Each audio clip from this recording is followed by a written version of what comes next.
Alrighty, so this next video is going to look at section 4 of the research ethics application, benefits and risks. First section is potential benefits of your study.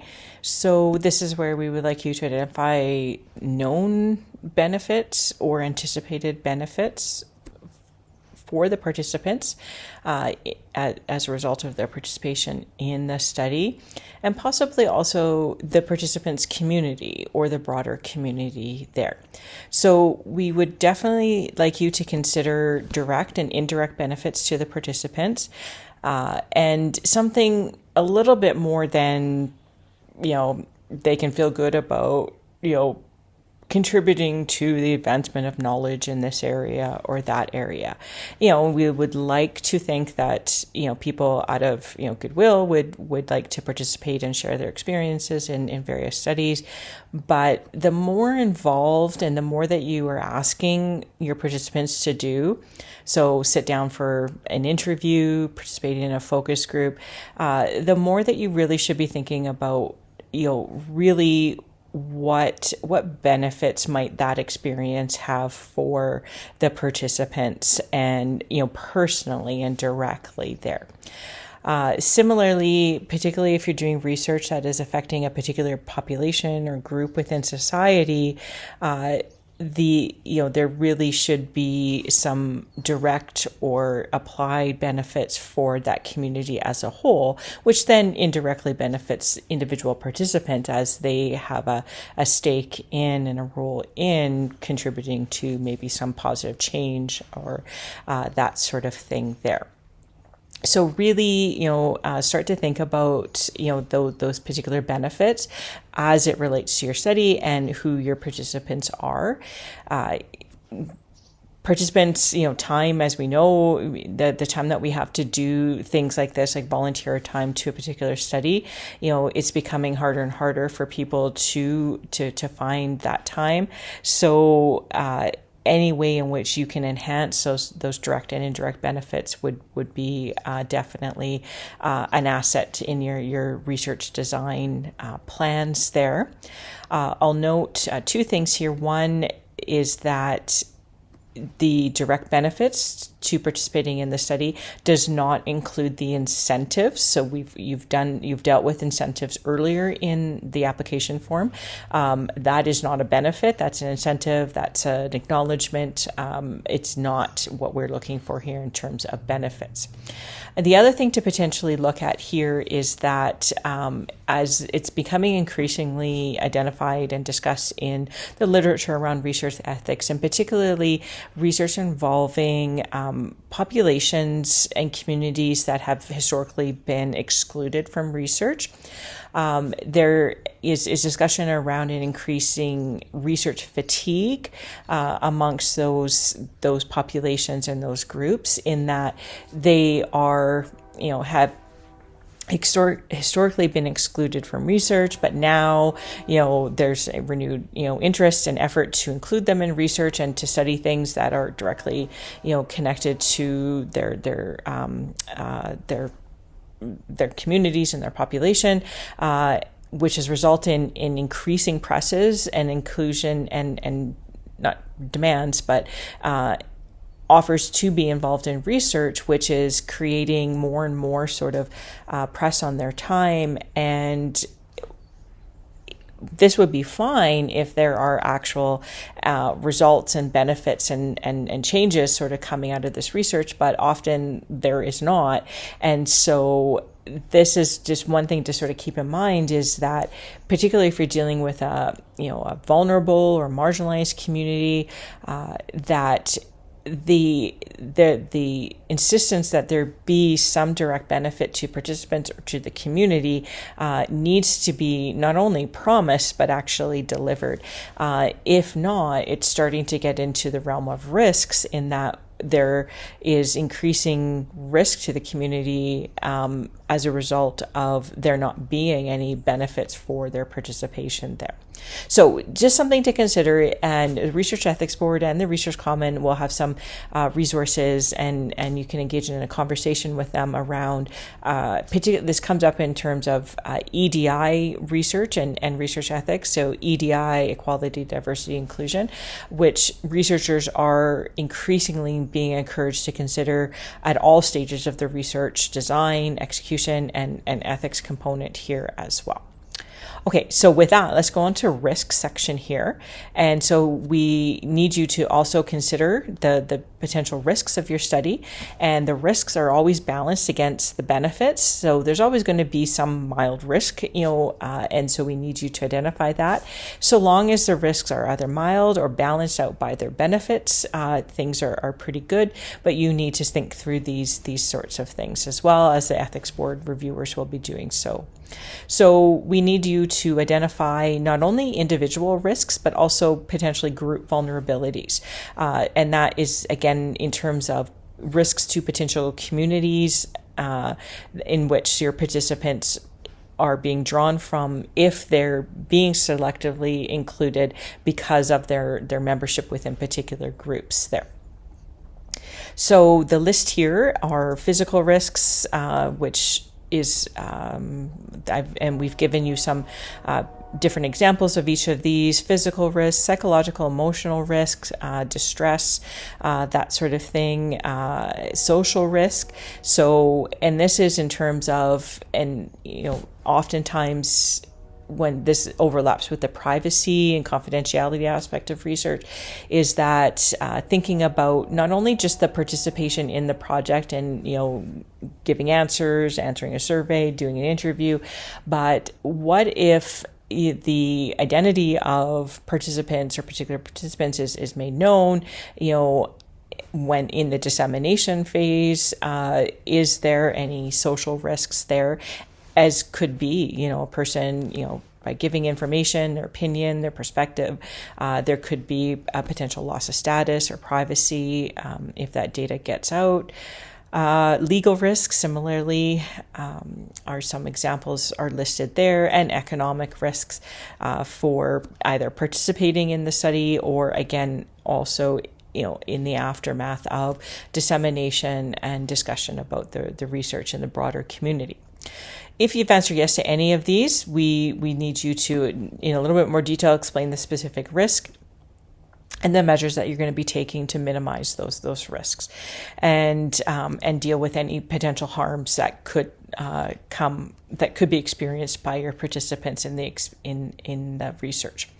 And now, in particular, the type of risk that we most often see is a psychological or emotional risk. So this is where in the either completing a survey and given the particular nature of questions or the issue that's being surveyed, or during an interview and a person's asked to detail some specific personal experiences, and the participant may become distressed, upset, and so if that, or re-traumatized if given the particular content of the study.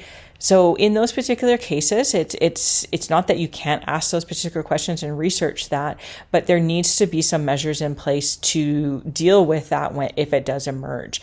And depending on the type of research, there's a couple of different recommended strategies. If it's, say, an interview or even focus group, you need to, as a researcher, think about what you'll do in the moment to comfort and provide some support to the researcher experiencing that distress or those uncomfortable feelings. Particularly in the case of psychological, types of experiences, your role as a researcher is not to counsel, is not to provide therapy or treatment in those particular cases.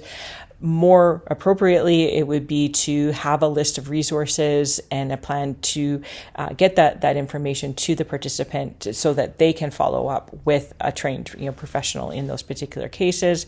So providing a list of different resources that are relevant to not only the harm or the potential risk, but also the content and the topic that you're studying, having that list of resources available and providing that to the participants. And best sort of strategy in that case would be to provide that list to all of the participants, regardless of whether they have, don't wait until they experience the distress, have that information readily available. The same can be for if it's a survey and the questions that you're asking in terms of that could trigger some distress or discomfort on the part of the participant.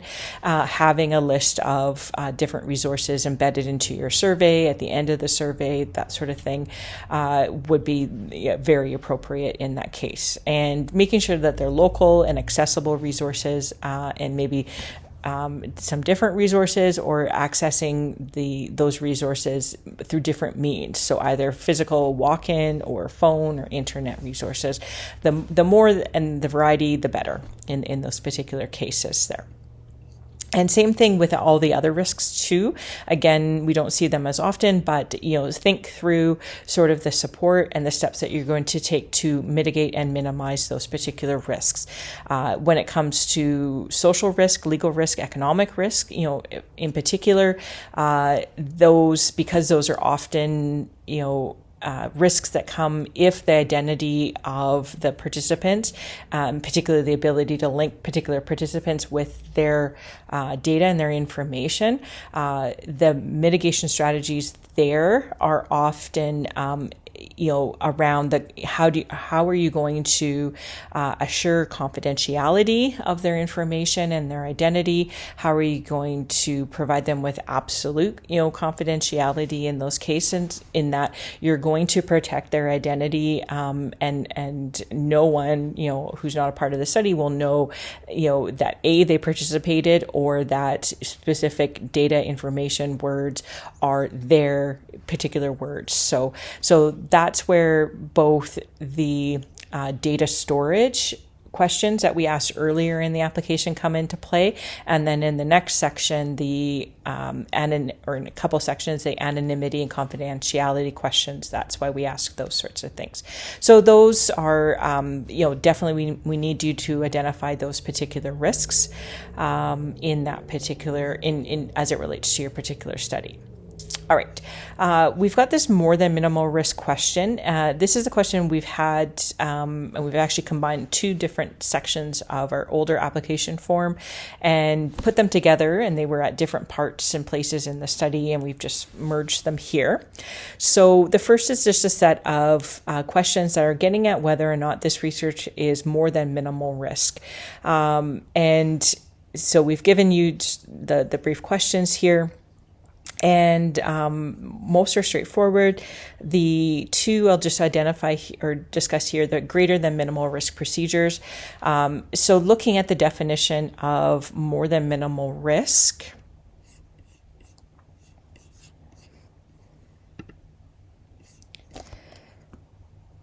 let's go to the Tri-Council policy statement and the definition of minimal risk research, which is here. And so minimal risk research is defined as research that the probability and magnitude of any possible harms or risks is no greater than those encountered by the participants in other aspects of their everyday lives, as that it relates to the research. So this is, it's going to definitely depend upon the study and what you're asking participants to do, but this is our general definition here. And how it relates to the application form here is that if a study is greater than minimal risk, has greater than minimal risk procedures, it may be that a full board review is required. Not necessarily, but and that goes for most of some of these other ones here. But in some cases, you could still have a greater than minimal risk study in play, but we will not require a full board review there. And it's a case-by-case sort of determination. And if you have any questions or concerns about whether your project is more than minimal risk, definitely check, as you're working on the application form there.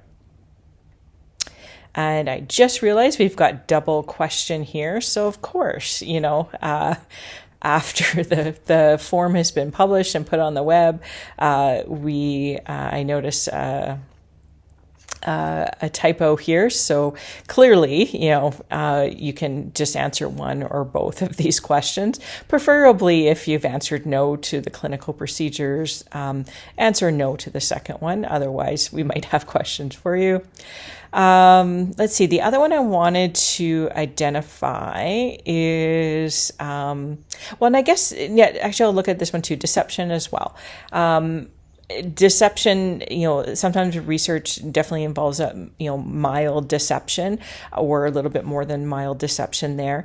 Again, because we're answering this or asking this question here, it's not necessarily going to trigger a full board review, but we're just asking it here to ensure that you've detailed sort of how you're going to handle these sorts of things. So deception does impact on the level of risk because sometimes it involves the researchers not fully disclosing the nature and the purpose of the research to participants. And so we're just trying to get that, whether or not that's an aspect of this study here. Participants who are historically unethically researched groups is a question here as well. And so this refers to most prominently a group that would fit this definition will be Indigenous groups and Indigenous peoples. As we know, the history of doing research on them, not including those communities, not taking away data, and doing some incredibly harmful and risky research with Indigenous populations. So. Now, that's not to say that your research, if that applies, if you're researching with Indigenous communities, that applies to those. But because certain groups have been historically unethically researched, that then ups the risk in contemporary times as well. Indigenous groups are not the only group that would fit that definition. Other groups would involve children, persons with developmental or cognitive disabilities or certain health conditions. Those all would sort of fit into that definition there. In the language that you might see in other guidelines and that sort of stuff, it could be vulnerable populations, marginalized populations. So if that sort of fits that, and we do have actually a follow-up question here, so there's a little bit of overlap between these last two questions. And again, this doesn't necessarily trigger a full board review, so we just need you to sort of identify if this is part of your particular study there. So this also, particularly the participants who are historically unethically researched and the individuals or groups whose circumstances make them more vulnerable. This would definitely be part of your inclusion criteria stated in the previous section of the application form. All right, so that's it for the benefits and risks section.